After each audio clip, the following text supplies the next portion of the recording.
అందరికీ నమస్కారం అండి. నా పేరు షిరీన్ శ్రీరామ్. నేను ఒక సినిమా దర్శకుడిని. నేను ప్రేమించొద్దు అని ఒక పాన్ ఇండియా మూవీ తీశాను.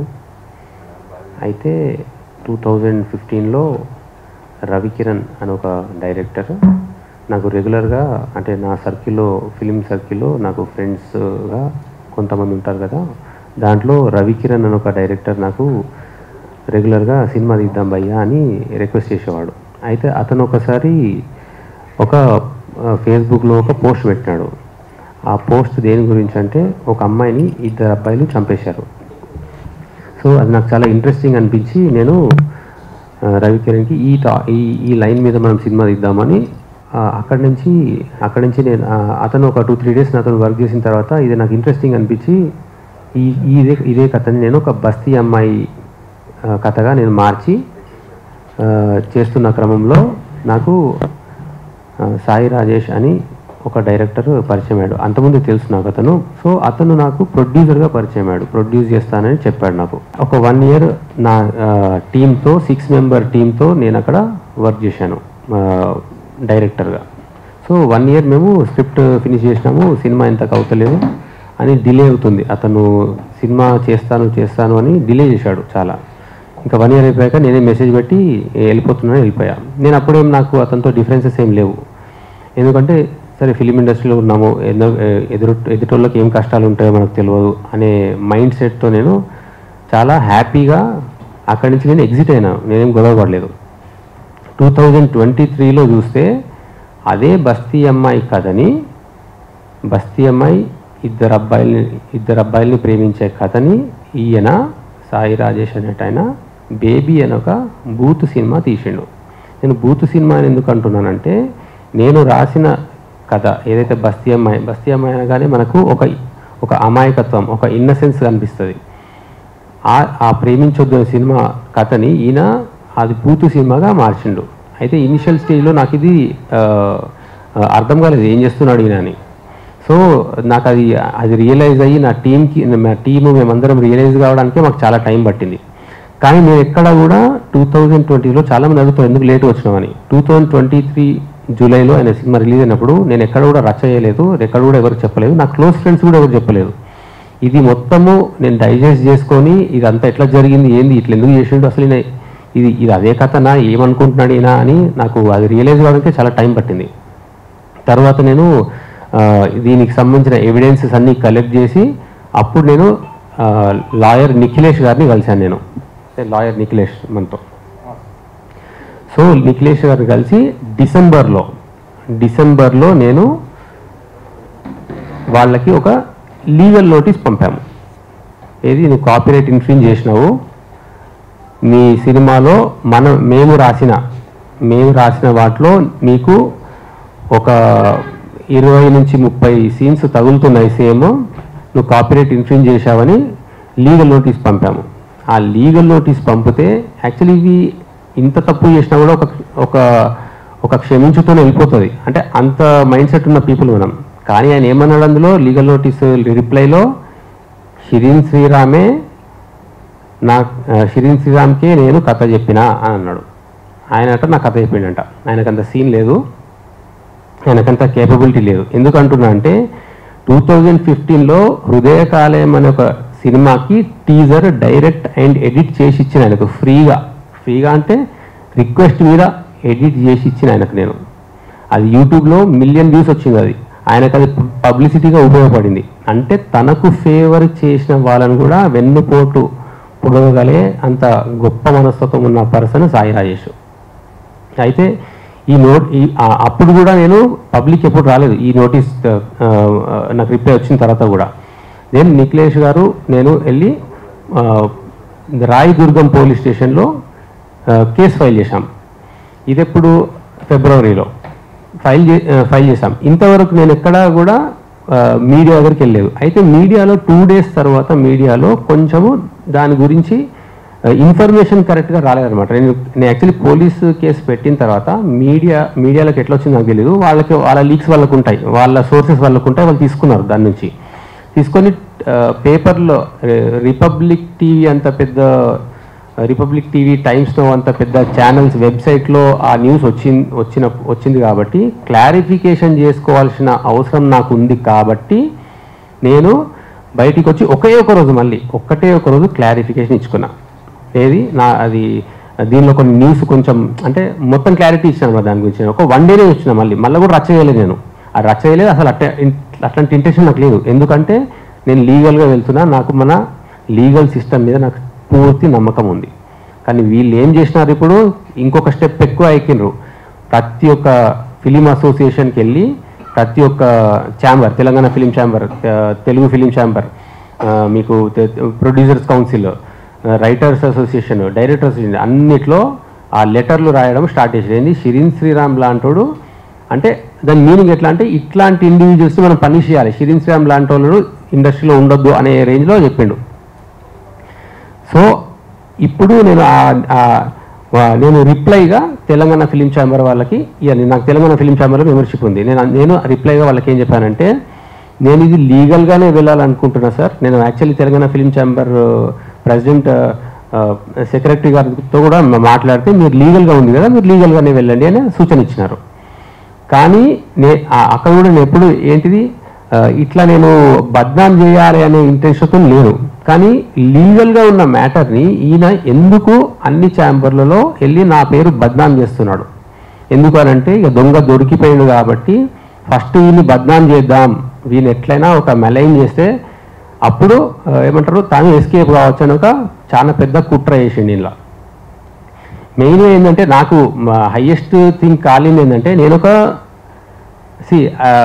నా దగ్గర ఎంతో స్టఫ్ ఉంది కాబట్టి ఆయన నన్ను హృదయకాలం ట్రైలర్ నేను చేయించగలుగుతా అని ఆయనకు నమ్మకం కలిగింది.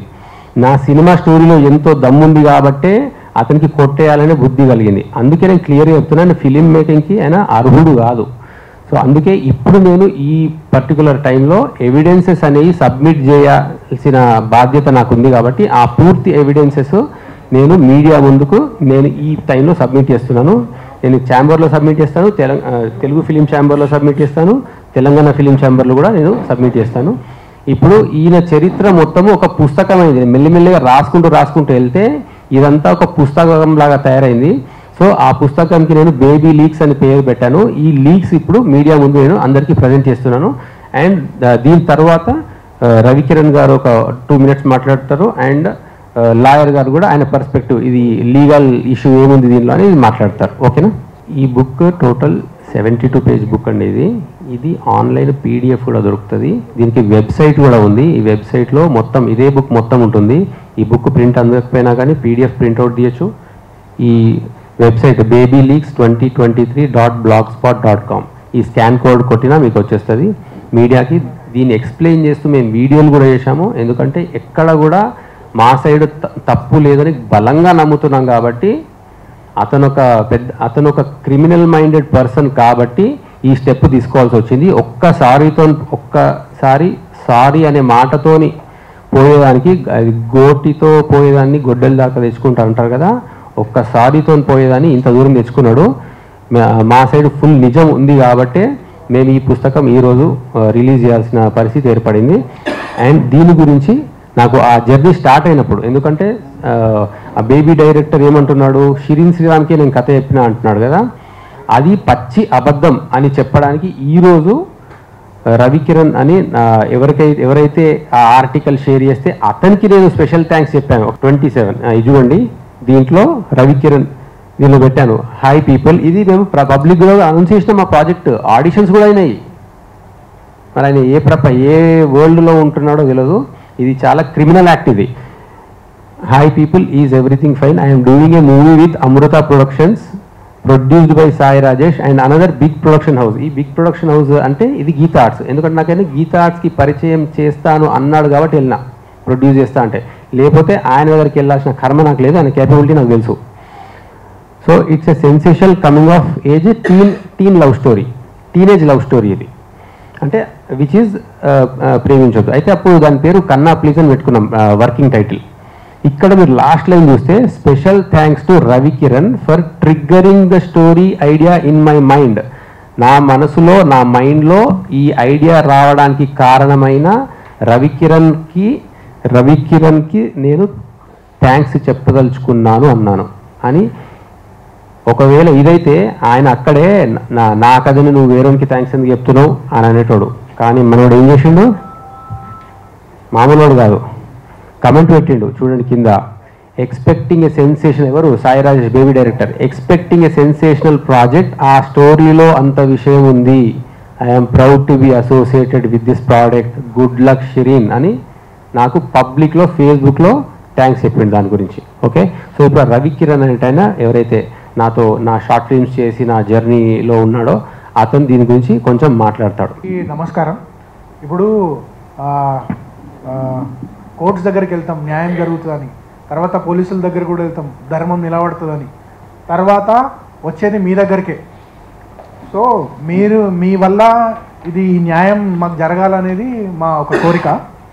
సో బేసికల్గా నా ఇంట్రొడక్షన్ ఏంటంటే, ఐఎమ్ అ ఫిల్మ్ మేకర్. నాకు షిరీన్ 2012లో 2015లో 2 షార్ట్ ఫిలిమ్స్ ప్రొడ్యూస్ చేసినాడు. నేను షిరీన్ తీసిన షార్ట్ ఫిలిమ్స్ చూసి డైరెక్టర్ అవ్వాలని ఒక ఇన్స్పిరేషన్ వచ్చి నేను షార్ట్ ఫిలిమ్స్ చేయడం స్టార్ట్ అయింది. దానికి ముందు నేను అన్నపూర్ణ ఫిలిం స్కూల్లో డైరెక్షన్ కోర్స్ కూడా చేసినాను. సో నేను ఎవరెస్ట్ పర్వతం అనేది Tollywood first documentary feature film అనేది నేను చేసి అమెజాన్లో రిలీజ్ కూడా చేసినాను. నెక్స్ట్ మిస్టర్ కింగ్ 7777 అనే ఒక మూవీ కూడా డైరెక్ట్ చేస్తున్నాను. సో ఇక్కడ ఏంటంటే, ఇక్కడ నేను ఒక ప్రైమ్ ఎవిడెన్స్ అయిపోయింది. So I'm the prime evidence. So బేసికల్గా ఏం జరిగిందంటే 2015 ఆ టైంలో ఒక పేపర్ ఆర్టికల్ చూసిన. సో ఆ ఆర్టికల్ చూసి కొంచెం ఎమోషనల్ అయ్యి నేను ఫేస్బుక్లో పోస్ట్ చేసిన. సో చాలామంది నా ఫేస్బుక్లో చాలామంది ఉన్నారు, బట్ షిరీన్ ఆ చిన్న ఆర్టికల్ని చూసి ఇన్స్పైర్ అయ్యి దాంట్లో ఏదో విషయం ఉందని అతను నమ్మినాడు. సో కాల్ చేయడం జరిగింది, నేను షిరీన్ దగ్గరికి వెళ్ళడం జరిగింది. సో షిరీన్ నాకు ఏం చెప్పిండంటే, ఆ పేపర్ ఆర్టికల్ చూసి ఇది మూవీ తీస్తే ఎలా ఉంటుంది అని కాసేపు డిస్కషన్ కూడా చేయడం జరిగింది. సో తర్వాత నాకు షిరీన్ ఏం చెప్పినాడంటే, ఇట్స్ ఆ ఒరిజినల్ స్టోరీ, దానికి ఎవరు, ఆ అమ్మాయి ఎవరు, ఆమె బ్యాక్గ్రౌండ్ ఏంది, ఆ అబ్బాయిల బ్యాక్గ్రౌండ్ ఏంది, ఎవరు ఇదంతా చేయాలనుకున్నాం, అదంతా ఏమి ఇన్ఫర్మేషన్ లేదు. ఆ చిన్న ఆర్టికల్లో ఏముందంటే, ఒక అమ్మాయి ఇద్దరిని ప్రేమించింది, ఆ ఇద్దరు ఆ విషయం తెలిసి కలిసి ఆ అమ్మాయిని చంపే ప్రయత్నం చేసినారు అనే ఒక ఆర్టికల్ షిరీన్ తీసుకొని పూర్తిగా స్టార్టింగ్ నుంచి స్క్రాచ్, ఆ అమ్మాయి అడల్ట్ అయితే బాగుంటుందా, కాలేజ్ స్టూడెంట్ అయితే బాగుంటుందా, ఇవన్నీ ఆలోచించి ఫైనల్గా స్కూల్ స్టూడెంట్ అయితే చాలా ఎక్కువ ఇంపాక్ట్ ఉంటుంది, ఈ స్టోరీ చాలా ఎక్కువ మందికి రీచ్ అవుతుంది, ఒక స్కూల్ స్టూడెంట్ అయితే చాలా ఎక్కువ సింపతి కూడా వస్తుంది, అండ్ ఆమె మారే అవకాశం కూడా చాలా ఉంటుంది. ఎందుకంటే చాలామంది స్కూల్ పిల్లలు ఉన్నారు కాబట్టి వాళ్ళు ఒక డిఫరెంట్ డైరెక్షన్లో వెళ్తున్నారు కాబట్టి వాళ్ళని ఒక మంచి దారిలో పెట్టడానికి షిరీన్ ఆ డిసిషన్ తీసుకొని ఆ అమ్మాయికి ఒక స్కూల్ స్టూడెంట్ అనే ఒక క్యారెక్టర్ ఆమెకి ఇచ్చి ఈ మూవీ స్టార్ట్ చేయడం జరిగింది. సో ఆ అబ్బాయిల క్యారెక్టర్ కూడా ఒకడు పేదోడు, ఒకడు రిచ్ గై ఇలా ఉండాలనే ఆ క్యారెక్టరైజేషన్ కూడా షిరీన్ నా కళ్ళ ముందట ఇదంతా చెప్పడం జరిగిందనమాట. సో ఈ ఫిలిం కోసం స్టార్టింగ్ డే 1 ఫస్ట్ థాట్, మొదటి ఆలోచన నుండి ఈరోజు వరకు నేను షిరీన్ ట్రావెల్ మొత్తం చూస్తున్నాను.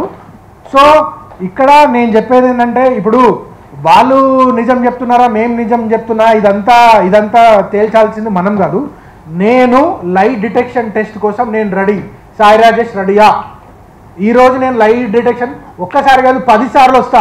10 సార్లు నేను లై డిటెక్షన్ సిస్టంలో టెస్ట్ ఇచ్చి అది నిజమా కాదా అనేది గ్రాఫ్ ఏదో ఉంటుంది, అందులో ప్రూవ్ చేసుకోమని చెప్పండి.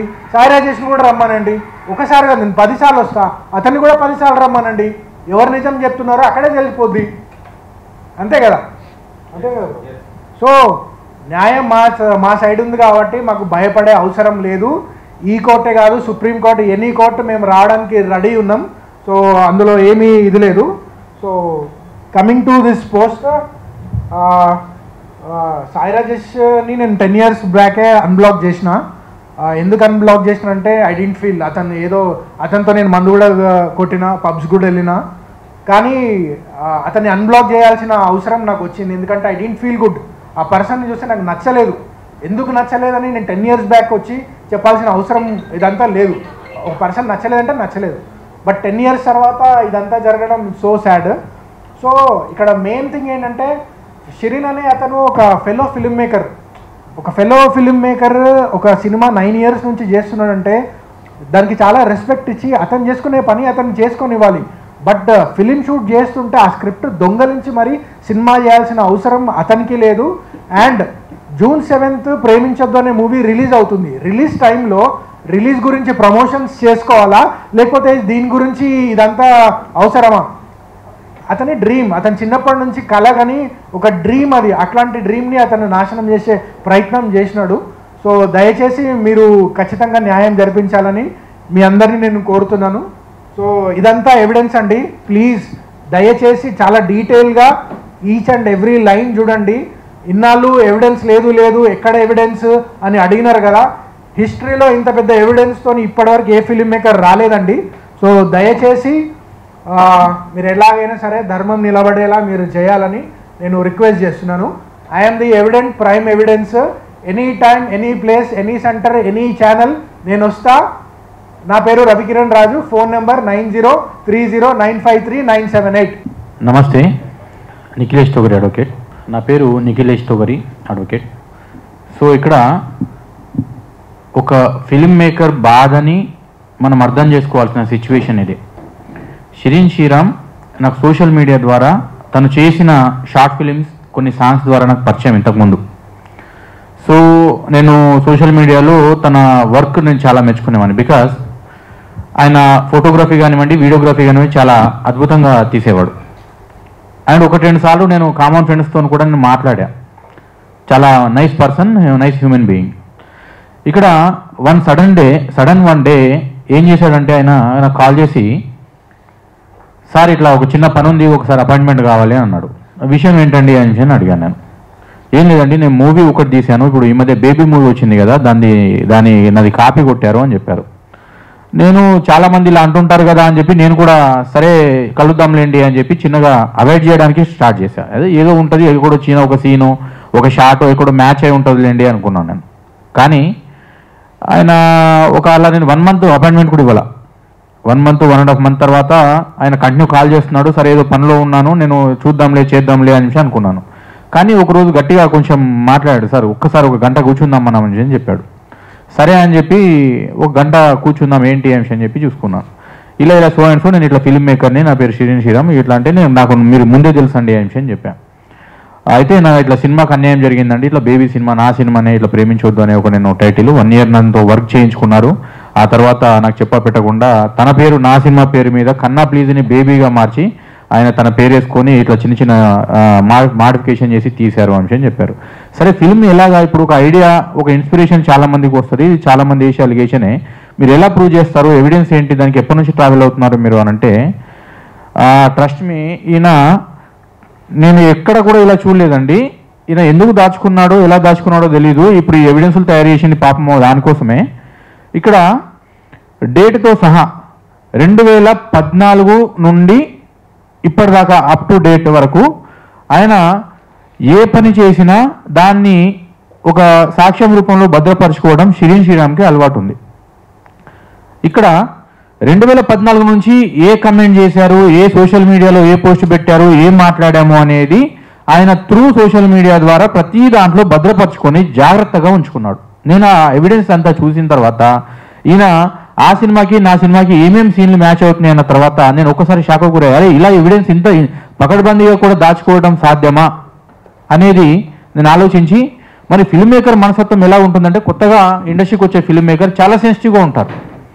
చాలా సెన్సిటివ్గా ఉండి నేను నా కెరీర్ బయటకు వస్తే చాలు, నాకు పేరు రావాలి, నాకు ఇండస్ట్రీలో గుర్తింపు రావాలి, పబ్లిక్లో గుర్తింపు రావాలి అని ఒక ప్యాషనేట్గా పనిచేస్తారు. అలాంటి క్రమంలో ఈయన తీసే సినిమాని, ఈయన ఆస్తిని, ఈయన ఇంటలెక్చువల్ యొక్క ప్రాపర్టీని ఎవరో సడన్గా దొంగతనం చేసి ఈయన పుట్ట కొడితే ఆ బాధ ఎలా ఉంటుందో నాకు తెలుసు. ఎందుకంటే నాకు లిటరేచర్ మీద నాకు కొంచెం గ్రిప్ ఉంది. నేను కూడా ఫిల్మ్ మేకింగ్ సైడ్ ఒక కన్నేసి ఉంచాను అనమాట. సో దానివల్ల ఒక క్రియేటివ్ పర్సన్ యొక్క బాధ ఏందనేది నాకు అర్థమైంది. అరే ఇలాంటి పర్సన్ అన్యాయం జరగకూడదు కదా అని చెప్పి నేను, సరే మరి మీ ఎవిడెన్స్ ఉంటే దాన్ని కేసు ఎందుకు ఫైల్ చేయలేదు, ఇన్ని రోజులు ఇంత లేట్ ఎందుకు చేశారు అని అడిగాను. మేము షాక్కు గురయ్యి టీం అందరూ డిస్కస్ చేసుకొని అందుకే బయటపడడానికి మాకు చాలా టైం పట్టింది సార్, ఎలాగైనా మనము దీన్ని నాకు మంచి గైడెన్స్ ఇవ్వండి అనేసరికి సరే అని చెప్పాను. ఇమీడియట్గా అబ్బాయి వెళ్ళి రాయదుర్గం పిఎస్ అండర్లో వచ్చింది, వీళ్ళు ఆఫీస్ పనిచేసిన ఆఫీసు 1 year పనిచేశారు వీళ్ళు ప్రీ ప్రొడక్షన్ కోసం, ఏది బేబీ సినిమా కోసం. ఆ రాయదుర్గం పిఎస్లో కంప్లైంట్ ఇస్తే పోలీసులు కూడా ఎవిడెన్స్ చూసి షాక్ అయ్యారు. అరే ఇంత గొప్ప ఎవిడెన్స్ దాచుకున్నాడు అబ్బాయి, ఇలాంటి అబ్బాయికి అన్యాయం జరగకూడదు అని వాళ్ళు కూడా కొంచెం సెక్షన్ ఆఫ్ లా చూసుకొని ఇచ్చిన కంప్లైంట్ మీద వర్క్ చేసి వాళ్ళు 420, 120B, 63A కాపీరైట్ యాక్ట్, ఆ తర్వాత 109 IPC సెక్షన్ల కింద కేసు ఫైల్ చేశారు. ఆ తర్వాత ఇది లీగల్ సిస్టంలో ఇన్వెస్టిగేషన్లో ఉంది. Okay, well and good. అయితే ఇప్పుడు కూడా ఏంటంటే తన మూవీ ప్రమోషన్లో ఆయన పని ఆయన బిజీ ఉంటే ఈయన మీద ఇంకా ఫాల్స్ అలిగేషన్స్ చేస్తూ కంప్లీట్గా ఈ యొక్క ఛాంబర్స్కి ఈయన మీద తప్పుడు లెటర్స్ రాస్తున్నాడు. దాన్ని చూసి కూడా సార్ నా సినిమా నేను రిలీజ్ చేసుకుంటున్నాను, నేను నా మీద తప్పుడు అలిగేషన్స్ చేస్తున్నారు అని చెప్పానంటే మరి ఏం చేస్తారు అని అంటే, నేను అది ఎవిడెన్స్ ఉన్నాయి సార్, ఇక తప్పదు కోర్టుకు సబ్మిట్ చేయాల్సిన ఎవిడెన్స్, నేను దాంట్లో కొంత భాగం మాత్రం నేను మీడియా ముఖంగా నేను నా మీద ఇంత నిందలు ఆల్రెడీ ఒక బాధలో ఉన్నా ఇంకో బాధని భరించలేను అని మీడియా ముఖంగా కొన్ని ఎవిడెన్స్లు తీసుకొని ఇలా మా అందరికీ ప్రతిసారి వెళ్ళే బదులు అందరికీ ఒకేసారి ఇలా ఇచ్చేసి సరిపోతుందని బుక్ రూపంలో తయారు చేసుకున్నాడండి. ఇది ఎక్సిడెంట్. సరే, వాట్ ఎవర్. యాక్చువల్గా ఏంటంటే ఈ ఇష్యూ అనేది లీగల్ ఇష్యూ ఉంది, కోర్టులో ఇది నడుస్తుంది, చట్టం మీద అందరికీ నమ్మకాలు ఉన్నాయి. అండ్ ఇప్పుడు వచ్చే కొత్త చట్టాలు మీ అందరికీ తెలుసు, కొత్త చట్టాలు చాలా బలంగా రూపొందించుకున్నాయి. ఈ ఎవిడెన్స్ ప్రకారం కొత్త చట్టాలతోని ఇక ముందు జరగబోయేది ఏదైతే ఉంటుందో దాంట్లోంచి అఫెండర్ తప్పించుకునే ఛాన్స్ కూడా ఉండదు. మళ్ళీ ఫాల్స్ అలిగేషన్ చేసినందుకు మిగతా కేసులు కూడా ఇంకా వేరే కేసులు కూడా పెట్టే అవకాశం ఉంటుంది అబ్బాయికి. 100%గా ఆయన 3 డిమాండ్స్ చేస్తున్నారు. ఇది ఆ 3 డిమాండ్స్ని మీరు లీగల్గా తేల్చుకుంటారా లేకపోతే ముందే మీరు ఏదైనా సెటిల్మెంట్ చేసుకుంటారా అనేది అది మీ ఇష్టం. ఆయన 3 డిమాండ్స్ ఇచ్చారు. ఏంటి అంటే, ఒకటి, నిజాన్ని ఒప్పుకోండి, ఇట్లా ఫాల్స్ అలిగేషన్స్ చేయకండి, స్టోరీ నాది, నేను ఇలా కాపీ కొట్టాను అని నిజాన్ని ఒప్పుకోండి అందరి ముఖం ముందర అని చెప్పి ఒకటి డిమాండ్ చేస్తున్నారు. రెండోది, కాపీరైట్ యాక్ట్ ప్రకారం కంపెన్సేషన్ ఏదైతే ఈయన ఆస్తి intellectual property has huge value. అంటే ఎట్లా అంటే, ఇప్పుడు ఒక నార్మల్ ఒక ఇల్లుకు ఒక రేటు కట్టొచ్చు, ఒక ప్లాట్కి ఒక రేటు కట్టొచ్చు, ఒక ప్రొడక్ట్కి ఒక రేటు కట్టొచ్చు, కానీ మీకు ఒక పదానికి, ఒక ఇంటలెక్చువల్ ప్రాపర్టీకి, ఒక స్టోరీకి దానికి రేటు కట్టడం అనేది చిన్న విషయం అవుతుంది. అంటే ఒక క్రియేటివ్ పర్సన్కి అనేది ఒక రేటు కట్టడం అనేది చిన్న విషయం అవుతుంది. సో కాపీరైట్ ప్రకారము ఇప్పుడు నెక్స్ట్ జరగబోయే ఏదైతే సినిమాలు అతను హిందీ అంటున్నారు, ఇంకా వేరే లాంగ్వేజ్లు అంటున్నారో అన్నిటికీ ఈయన పేరు వేయాలనేది రెండో డిమాండ్. దాంతోపాటు ఇప్పటిదాకా వాళ్ళు ఏదైతే ఈయన ప్రాపర్టీ మీద వాళ్ళు సంపాదించుకున్న పేరు కావచ్చు, డబ్బు కావచ్చు, దాంట్లోంచి కూడా చట్ట ప్రకారం ఎంతైతే ఈయనకు షేర్ కావాలో అంతా డిమాండ్ చేస్తున్నారు. అలాగే మూడో డిమాండ్ ఏంటంటే, వీళ్ళు స్క్రిప్ట్ను అమ్మకూడదు అండ్ స్క్రిప్ట్ను వేరే భాషలోకి డబ్ చేయాలన్నా రీమేక్ చేయాలన్నా చట్ట ప్రకారం నాకే చెల్లుతుంది కాబట్టి అది కూడా నాకే ఇవ్వాలని శ్రీరామ్ గారు మీడియా ముఖంగా అందరికీ చెప్పదలుచుకున్నారు. సరే, ఇంకా మిగతా ఏవైతే ఉంటాయో మీకు ఏమైనా డౌట్స్ ఉంటే ఆయనని క్వశ్చన్ చేయొచ్చు. 100%గా ఆయనకి న్యాయం చేస్తుంది. గట్టిగా పోరాడదాం. ఇట్లాంటి ఎవిడెన్స్ ఉన్న కేసు ఒకటి ఉంది ఈ ఇండస్ట్రీలో. ఇంత పకడ్బందీగా ఎవిడెన్స్ చూసుకున్నాడు. ఆయనకు 100% న్యాయం జరగాలని ఆశిద్దాం. కొత్త చట్టాలు, కోర్టులు అన్నిటి నిజానికి మంచి పర్సన్కి ఎప్పుడు కూడా అండగా ఉంటాయి. మనం కూడా అండగా ఉందాం. ఆయనకి న్యాయం జరుగుతుంది. And thank you very much. Srinu గారు, ఒకసారి మీ పాయింట్ ఆఫ్ వ్యూలో. మనము వాళ్ళ సినిమా మీద నిజం ఒప్పుకోవడం రాస్తున్నాము. సెకండ్ది, compensation as per the copyright act. థర్డ్ది, ఆ సినిమాని డబ్బింగ్ చేయొద్దు, ఇంకా ఏ లాంగ్వేజ్లో తీయొద్దు. కానీ సినిమా మీద మా పేరు అని చెప్పారు కదా, అది మాకు వద్దు. అది ఒక బూత్ సినిమా. ఆ బూత్ సినిమా మీద నా పేరు ఉండడం అనేది నాకే ఇన్సల్ట్. అట్లాంటి డిమాండ్ నాకు లేదు ఇది. ఓకే, సో అంతే అండి. ఏమన్నా క్వశ్చన్స్?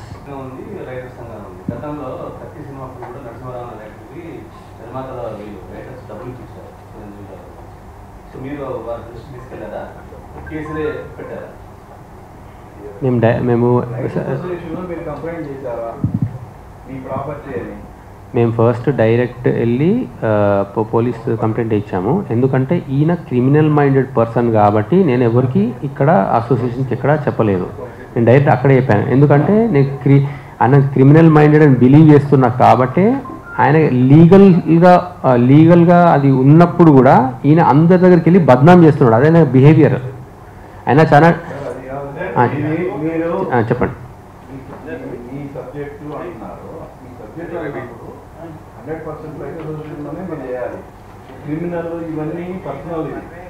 పర్సనల్ ఎందుకు అవుతుంది? నేను I'm believing the system in the country.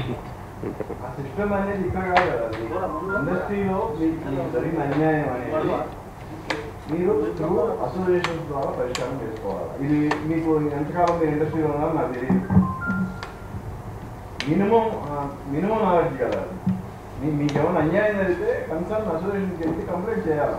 మీరు చేయకుండా నాకు పోలీస్ స్టేషన్లో చేస్తారంటే అది కరెక్ట్ కాదు కదా. అది నాకు ఈ అసోసియేషన్లో మెంబర్షిప్ లేదు. తెలంగాణ ఫిలిం ఛాంబర్లో నాకు మెంబర్షిప్ ఉంది. One thing. ఇంకొకటి ఏంటంటే ఆ విఘ్నత అనేది నేను న్యూ కమర్ని ఫస్ట్ ఫిలిము ఆయన 4 సినిమాలు చేసినప్పుడు మీరు అన్నట్టు కాంప్రమైజ్ అయితే ఆయన ఫస్ట్ ఒకసారి మాట్లాడదాం అనాలి. ఇందులో నేను ఫిలిం ఛాంబర్కి తెలంగాణ ఫిలిం ఛాంబర్ దాంట్లో కూడా నేను రాశాను దాంట్లో, సార్ ఒకవేళ తెలంగాణ ఫిలిం ఛాంబర్ కనుక ఈ ఇష్యూని సాల్వ్ చేయాలనుకుంటే నేను పూర్తిగా సహకరిస్తాను అని అందులో మెన్షన్ చేసిన. ఆ లైన్ చూసి అట్లీస్ట్ వాళ్ళకి మెచ్యూరిటీ ఉంటే, ఒక 4 సినిమాలు పెద్ద ప్రొడక్షన్ హౌసెస్ అవి, వాళ్ళకి ఆ మెచ్యూరిటీ ఉంటే అవునరా బాబు ఇది ఇండస్ట్రీలో మనం సాల్వ్ చేసుకోవాలి అని అనుకున్నప్పుడు వాళ్ళు నాకు రావాలి. ఇది మనం సాల్వ్ చేయాలి. వాళ్ళు రాలేదు.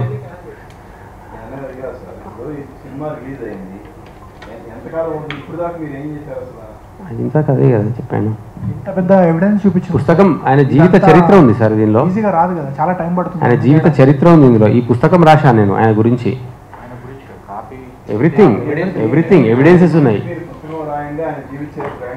స్కామ్ అయితే జీవిత రేట్స్ స్కామ్.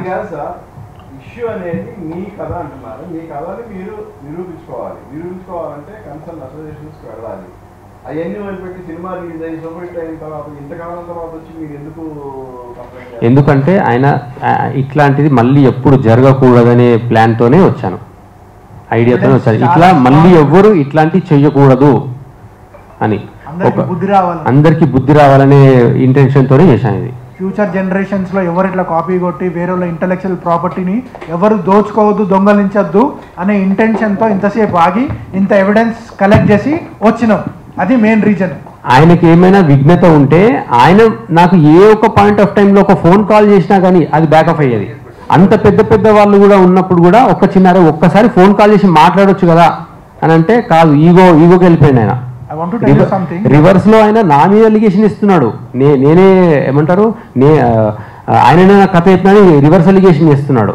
అందుకే ఈ క్వశ్చన్స్ అని నన్ను 100 క్వశ్చన్స్ అడిగితే ఆయన 1,00,000 క్వశ్చన్స్ ఎదుర్కోవాల్సిన అవసరం వస్తుంది. ఇప్పుడు నేను ఒక పాయింట్ చెప్తాను. వీరశంకర్ ఉన్నాడు కదా ప్రెసిడెంట్ అసోసియేషన్, అతను నన్ను పిలిచి దీని గురించి మొత్తం అడిగాడు. నేను యాజ్ ఇట్ ఈస్ మొత్తం ఉన్నట్టు చెప్పిన. సో వాళ్ళు ఏమన్నారంటే మీ దగ్గర ఎంత డబ్బు ఉంది, ఎన్ని కోట్లు ఉన్నాయి, మీరు ఈ కేసు నిలబడగలరా అన్నాడు. నేను ఒకటే పాయింట్ చెప్తున్నా, ఈ కేసు నిలబడడానికి మాకు ఎన్ని కోట్లు ఉన్నాయి, ఎన్ని డబ్బులు ఉన్నాయి కాదు, ఎంత నిజం ఉంది, మా దగ్గర న్యాయం ఉంది, అందుకని మేము దీన్ని ఫైట్ చేస్తున్నాం. ఎన్ని కోట్లు ఉండాలండి న్యాయం గెలవడానికి? ఎన్ని కోట్లు ఉండాలి? సినిమా రిలీజ్ అయినప్పుడు ఎందుకు మీరు ఈ విషయాన్ని ప్రెస్ ముందు కానీ లేదంటే కన్సర్న్ సార్ ఇప్పుడు ఏ ఎవిడెన్స్ లేకుండా కోర్టుకి వెళ్తే ఎవిడెన్స్ అడుగుతారు కదండి. హలో ఎక్స్క్యూజ్ మీ, ఇదే క్వశ్చన్ నేను అడిగానండి అబ్బాయిని. ఏంటంటే నా దగ్గర నన్ను కన్సల్ట్ చేసినప్పుడు ఇదే క్వశ్చన్ నేను అడిగాను.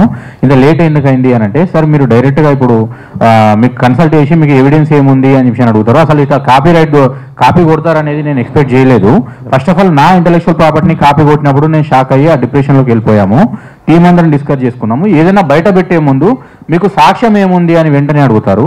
ఆ సాక్ష్యాలు అనేవి నేను గ్యాదర్ చేయడానికి నాకు కొంత కాలం టైం పట్టింది. దానికోసం నేను ఆ టైం తీసుకొని నేను వచ్చాను అనే విషయం చెప్పారు వాళ్ళు. నాకు తెలిసి 1.5-2 months తీసుకున్న టైం. అప్పుడు అదే ఈ లీగల్ నోటీస్ కూడా ఇది చేసినప్పుడు కూడా సరే ఆయన వర్షన్ ఏముంటుందో అని చెప్పి ముందు డైరెక్ట్గా కేసు పెట్టలేదు. వీళ్ళు లీగల్ నోటీస్ పంపించారు. లీగల్ నోటీస్ పంపించి ఇలా జరిగింది, ఇలా మేము పనిచేసాము, మనం ఇలా కలిసాము, మీరు నా స్టోరీని ఇలా కాపీ కొట్టి ఇలా చేసుకుంటున్నారు, దీనికి మీ సమాధానం ఏంటండి అనేది లీగల్గా ఒక నోటీస్ పంపించారు. మొత్తం జరిగిందంతా రాసి పంపిస్తే మీరు ఒకవేళ వాళ్ళకు కొంచెం టైం ఇచ్చారు, మీరు రిప్లై ఇవ్వకపోతే మాత్రం మేము లీగల్గా చూసుకోవాల్సి వస్తుందంటే, నువ్వు నాకు చెప్పలేదు నేనే మీకు చెప్పానని రిప్లై నోటీస్ ఇచ్చారు ఆయన తన అడ్వకేట్ ద్వారా. It is one of the ఏమంటారు అది క్రిమినల్ కాన్స్పిరెన్సీ. అంటే ఇంత లేట్గా వచ్చినా కూడా నిజం ఏమైనా మారుతుందా? దొంగతనం అవుతుంది కదా.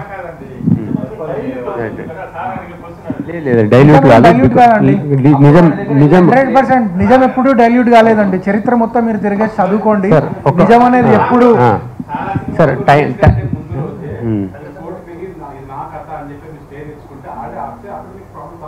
హిందీ ఆగుతుందండి. హిందీ ఫిలిం ఆగుతుంది మనకు. అది ఆగుతుందండి, హిందీ ఆగుతుంది. లాయర్ గారు చెప్తారు, చెప్పండి. సరే ఇది ఏదైతే ఉందో వాళ్ళు ఫర్దర్గా ఏదైతే ఇప్పుడు డిమాండ్స్ ఉన్నాయో దాంట్లోంచి మీ తను యాక్చువల్గా న్యూ కమర్ అండి. ఈ అసోసియేషన్ గురించి పెద్దగా అవగాహన లేదు ఆయనకి. ఇండిపెండెంట్ ఫిల్మ్ మేకర్ కూడా, independent film maker. He has no subscription in that associations. ఆ అసోసియేషన్ మెంబర్షిప్ లేదు. అండ్ రెండోది, ఆయన పెద్ద ప్రొడక్షన్ హౌస్లోంచి కనెక్షన్స్ ఉన్నాయి. ఈయనేమో నేను న్యూ కమర్ని వస్తున్నాను, నాకు సపోర్ట్ దొరుకుతుందా లేదా అనే ఒక కన్ఫ్యూజన్లో ఉన్నాడు. అదొకటి, దానికి కూడా అప్రోచ్ అవ్వలేదు. మేబీ ఇప్పుడు ఫ్యూచర్లో అప్రోచ్ అయ్యే అవకాశం ఉంది. సార్ యాక్చువల్లీ నేను ఇంతకుముందు కూడా చెప్పాను కదా, నేను ఫస్ట్ టైం ఫిలిం మేకర్ని. అక్కడ తెలంగాణ ఫిలిం ఛాంబర్కి, లేకపోతే ఈ డైరెక్టర్ ఎవరైతే ఉన్నాడో 4 సినిమాలు తీసినాడు ఆయన. తెలంగాణ ఫిలిం ఛాంబర్కి నేను ఆ సూచన చేసిన, ఏంటిది సార్ మీరు కనుక ఒకవేళ దీనికి సపోర్ట్ చేస్తే నేను కంపల్సరీ ఇక్కడే సాల్వ్ చేస్తాను. ఆ సూచన నేను చేసిన. ఇందులో ఎవ్వరు పెద్దోళ్ళైనా కానీ ఒక్కరికైనా ఆ థాట్ వచ్చుంటే, అవునరా బాబు దీన్ని ఇక్కడే క్లోజ్ చేద్దాము అని అనుకునేటోళ్ళు వాళ్ళు. నన్ను అడగడం కాకుండా ఆ పెద్దవాళ్ళని అడగాలి ఆ విషయము. ఆయన వచ్చింది కదా మీ దగ్గరికి, క్లియర్గా చెప్పింది కదా అందులో, మనం ఇక్కడే సాల్వ్ చేసుకున్నాం ఇండస్ట్రీలో అని అంటే మీరు లీగల్గానే సాల్వ్ చేసుకుని వాళ్ళు చెప్పిండ్రు. కాబట్టి నేను అట్లా కంటిన్యూ అయినా. ఇంకొకటి సార్ టైం విషయం చెప్తాను. టైం అంటే ఇది ఎమోషనల్ ఉంటుంది. ఎందుకంటే ఇప్పుడు ఇక్కడ నా ఫ్రెండ్ రూపక్ రొనాల్డ్స్ అని ఉన్నాడు, కాలేజ్ ఫ్రెండ్. అతను పరేషాన్ ఒక మూవీ తీసినాడు. సేమ్ సాయి రాజేష్ దగ్గర కొబ్బరి మట్ట సినిమా అని తీసినాడు. ఎవరు? రూపక్ డైరెక్టర్. ఆయన చెప్పుకోడు ఎప్పుడు, నీ ఫస్ట్ సినిమా ఏందిరా, నా college friend, film school friend నాకు, నీ ఫస్ట్ సినిమా ఏందిరా అని అంటే పరేషాన్ అని చెప్తాడు. కానీ రానా గారు రిలీజ్ చేసినారు రీసెంట్గా, పరేషాన్ అని చెప్తాడు కానీ ఎప్పుడు కొబ్బరి మట్ట అని చెప్పాడు. అంత హారిబుల్ ఎక్స్పీరియన్స్ ఆయనకు సాయి రాజేష్తో. ఆయన నాకు స్క్రీన్ షాట్ ఇచ్చిండు, ఈ బుక్లో ఉంటుంది చూడండి. 5 years పనిచేస్తే ₹1 కూడా ఇవ్వలేదు ఆయనకు, ₹1 కూడా ఇవ్వలేదు. లాస్ట్ 5 years తర్వాత మెసేజ్ పెట్టిండు, సార్ నేను మిమ్మల్ని నమ్మి ఇన్ని రోజులు మీతో పనిచేసిన, ఆఖరికి సినిమా రిలీజ్ అయింది, మీరు హిట్ అయిందని కూడా పబ్లిక్కి చెప్తున్నారు, కొబ్బరి మట్ట సినిమా హిట్ అయిందని కూడా పబ్లిక్కి చెప్తున్నారు, నాకు ఒక ₹1 lakh ఇవ్వండి సార్ అని అడిగిండు రూపక్. 1 lakh 5 yearsకి ఎంత అవుతుందండి? పర్ మంత్ 1,500 2,000 రూపీస్ అవుతుంది. ఒక జూనియర్ ఆర్టిస్ట్ వెళ్ళి ఒక జూనియర్ ఆర్టిస్ట్కి 3,000 ఇస్తారు, నాకు తెలిసి 3,000 ఇస్తారా, రఫ్ 3,000 1 day ఇస్తారు. ఈయన నెలకి 2,000 అడిగిండు. అడిగితే అది కూడా ఇస్తా అని చెప్పి ఎగ్గొట్టాడు.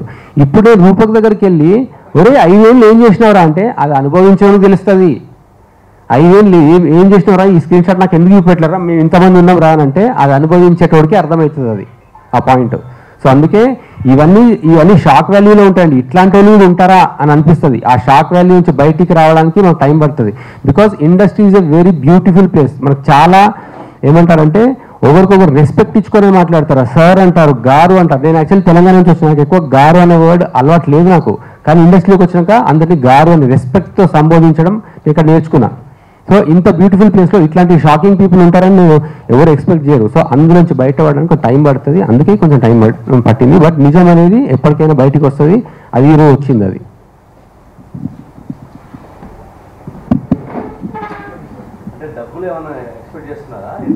సార్ ఇక్కడ సెకండ్ డిమాండ్ ఉంది, compensation as per the copyright act 1952. అంటే అది ఫైనల్ తీర్పు ఏదైతే ఇస్తారో వాళ్ళ దాన్ని బట్టే వెళ్తాం. అది కోర్ట్.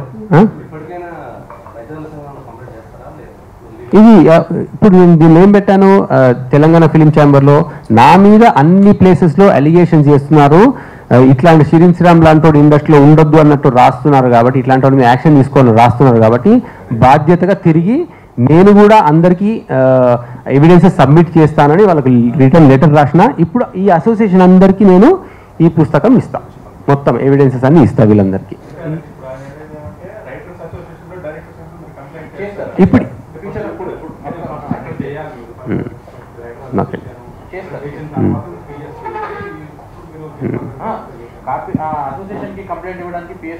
సంబంధం లేదండి. లీగల్ గా మనం ఎప్పుడైనా మనం డైరెక్ట్ గా పిఎస్ కి చేయొచ్చు. అసోసియేషన్ అనేది ప్రైవేట్ బాడీ, జనరల్ ఇండస్ట్రీ. లేదు అక్కర్లేదు. అక్కడ నుంచి మనం డైరెక్ట్ రిజిస్ట్రేషన్ కాపీరైట్ ఇది చేసుకున్నా సరిపోతుంది. ఇంకో 2-3 రకాలు కూడా రిజిస్ట్రేషన్స్ ఉంటాయి. అబ్బాయి చేశాడు అది. ఒక ఓన్లీ కాపీ రైటర్స్ అసోసియేషన్లో డైరెక్టర్ అసోసియేషన్లో కాపీరైట్ రిజిస్ట్రేషన్ చేస్తేనే రిజిస్ట్రేషన్ అవుతుంది అనేది ఇన్ని రోజులు అనుకుంటారు. అది కాదు. రిజిస్ట్రేషన్ ఇంకో 2 రకాలు కూడా ఉంటుంది. అది తను ఆ జాగ్రత్త పడ్డాడు. కాపీరైట్ ఏదైతే బేబీ సినిమా ఆయన ఏదైతే రిజిస్ట్రేషన్ చేసుకున్నాడో అంతకు ముందే ఆ స్క్రిప్ట్ అనేది ఇతని దగ్గర రిజిస్టర్ అయి ఉంది.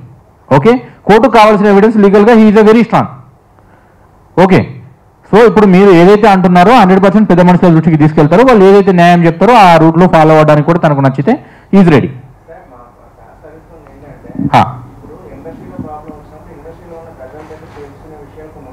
అవును అవును